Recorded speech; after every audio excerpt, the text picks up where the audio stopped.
Hi കൂട്ടുകാരെ, ഞാനിന്ന് വന്നിരിക്കുന്നത് ഒരു കഥയുടെ വീഡിയോയുമായിട്ടാണ്. ഇനി നമുക്ക് വീഡിയോയിലേക്ക് പോകാം. ഒരു സിറ്റിയിലാണ് കഥ നടക്കുന്നത്. ഒരു അച്ഛനും മകനും കൂടി അവരുടെ സ്വന്തം കാറിൽ യാത്ര ചെയ്യുകയാണ്. പാതയോരത്തു കൂടെ അവരുടെ യാത്ര തുടർന്നുകൊണ്ടേയിരുന്നു. ഒരു കാടിൻ്റെ അടുത്തെത്തിയപ്പോൾ അവർ വണ്ടി ഒരു സൈഡിലേക്ക് ഒതുക്കി. എന്നിട്ട് അച്ഛൻ മകനെയും കൂട്ടി കാറിൽ നിന്നും ഇറങ്ങി. ഉൾക്കാട്ടിലേക്ക് അവർ നടന്നു. കയ്യിൽ കൈക്കോട്ടും പിക്കാസും ഉണ്ടായിരുന്നു. അവർ നടന്ന് ഉൾക്കാടിൻ്റെ ഉള്ളിലെത്തി കഴിഞ്ഞു. അധികം പൊന്ത നിറഞ്ഞൊരു വശത്തേക്ക് അച്ഛനും മകനും ചെന്നു. എന്നിട്ട് അതിൻ്റെ ഒരരികുവശം നോക്കി അച്ഛൻ ഒരു കുഴിയെടുക്കാൻ തുടങ്ങി. കുഴിയെടുത്തു കഴിഞ്ഞ് മകനോട് പറഞ്ഞു, ഇനി നമുക്ക് വീട്ടിലേക്ക് പോകാം.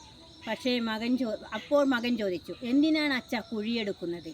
അപ്പോൾ അച്ഛൻ പറഞ്ഞു, മകനെ, മുത്തശ്ശനെ കൊണ്ട് ഇനി നമുക്കൊരു ഉപകാരവുമില്ല. മുത്തശ്ശൻ അവിടെ ഉള്ളപ്പോൾ നമുക്കൊന്നിനും ഒരു സ്വസ്ഥതയും സമാധാനവുമില്ല. ഒരു യാത്ര പോകാൻ പോലും നമുക്ക് ഒരു മനസ്സമാധാനമില്ല.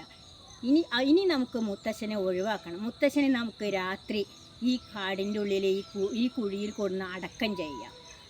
ഒന്ന് ചിന്തിച്ചോ മകൻ അച്ഛൻ്റെ കയ്യിൽ നിന്നും കൈക്കോട്ടും പിക്കാസും വാങ്ങി. എന്നിട്ട് ആ കുഴിയെടുത്തതിൻ്റെ തൊട്ടപ്പുറത്ത് മകൻ കുഴിക്കാൻ തുടങ്ങി. അപ്പോൾ മകൻ ചോദിച്ചു, എന്തിനാണ് അച്ഛ? അപ്പോൾ അച്ഛൻ ചോദിച്ചു, എന്തിനാണ് മോനെ നീ കുഴിയെടുക്കുന്നത്? അപ്പോൾ മകൻ പറഞ്ഞു, കുറച്ചു കാലം കഴിഞ്ഞാൽ അച്ഛന് വയസ്സാകുമല്ലോ. അപ്പോൾ അച്ഛനെ കൊണ്ട് എനിക്കും ഉപകാരമൊന്നും ഉണ്ടാവാൻ പോകുന്നില്ല. ഇപ്പോൾ തന്നെ ഞാൻ കുഴിയെടുത്താൽ ആ സമയത്ത് അച്ഛനെ അടക്കം ചെയ്യാൻ ഞാൻ കുഴിയെടുക്കാനായിട്ട് ആദ്യം വരണ്ടല്ലോ. അതുകൊണ്ട് ഇപ്പോൾ തന്നെ കുഴിയെടുക്കുകയാണ്. ഇത് കേട്ടതോടുകൂടി അച്ഛൻ മകൻ്റെ കയ്യിൽ നിന്നും കൈക്കോട്ട് വാങ്ങി താനെടുത്ത കുഴി മൂടി, 2 കുഴികളും മൂടിയിട്ട് മകൻ്റെ കയ്യും പിടിച്ച് അച്ഛൻ തിരിച്ചു പോരുകയാണ്. നമ്മൾ എന്തു ചെയ്താലും എന്തു ചെയ്യുകയാണെങ്കിലും നമ്മൾ നമുക്ക് തിരിച്ചു കിട്ടൂ എന്നുള്ള പാഠം ആ അച്ഛൻ മനസ്സിലാക്കി. ഈ കഥ വെറും സാങ്കല്പികമാണ്. ഈ കഥയിലെ കഥാപാത്രങ്ങളും കഥയും സാങ്കല്പികമാണ്. ആരുടെ ജീവിതവുമായി ഇതിനൊരു ബന്ധവുമില്ല.